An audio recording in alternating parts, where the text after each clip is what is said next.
Sir, मेरा पति मुझे छोड़ के चला गया है और जब हमने उससे डिटेल पूछी तो you will be surprised to no.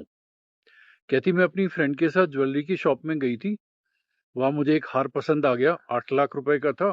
3 lakh मेरी किट्टी में थे और मैंने अपने हस्बैंड को फोन किया कि 5 लाख रुपए तुम भेज दो और मुझे ये 8 लाख का हार चाहिए। और ये 8 लाख का हार मैं इसलिए ले रही थी क्योंकि मेरी जो बगल में फ्रेंड बैठी थी उसने 1.5 लाख की ज्वेलरी ली थी। पति को जैसे ही पता लगा कि ये इसने ये वाली हरकत की है, वो घर नहीं आया, वो कहीं और निकल लिया।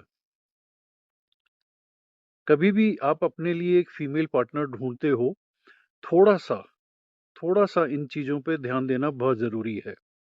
आप शादी करने से पहले ये सोचो कि आप जो शादी कर रहे हो उसमें आपने जो अपने जीवन की प्लानिंग करी है आने वाले टाइम में, राइट, उसमें ये फीमेल साथ दे पाएगी या एक बहुत बड़ा इम्पेडिमेंट बनेगी।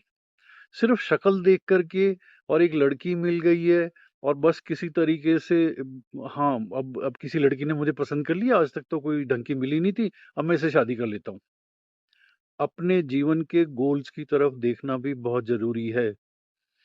मे बी आप एक प्रोग्रेसिव इंसान हो, मेहनती इंसान हो, जिंदगी में कुछ सीखना चाहते हो, कुछ करना चाहते हो, तो अकॉर्डिंगली फीमेल के ऊपर जाओ। शक्ल के ऊपर या बाकी चीजों के ऊपर मत जाओ। वो चीजें इंपॉर्टेंट है, मैं ये नहीं कह रहा हूँ। ऐसा ना हो कि शक्ल बिल्कुल ही आप झेल ना पाओ या वाणी उसकी इतनी कर्कश हो, आवाज इतनी अजीब सी हो कि आप झेल ना पाओ। ये चीजें भी आपको देखनी है, लेकिन उसकी मानसिकता को देखना जरूरी है। ये जानने से कोई फायदा नहीं होगा कि उसने कितने रिलेशनशिप किए। आपके साथ रिलेशनशिप में आने से पहले उसने उन रिलेशनशिप को हैंडल कैसे किया, वो ज्यादा इंपॉर्टेंट है। ऐसा तो नहीं कि उसने 4 रिलेशन की और चारों में वो डंप हो गई या उसको टॉक्सिक का टैग दे दिया गया। आपको ये देखना है कि इसने भी एक आधा बंदे को डंप किया है।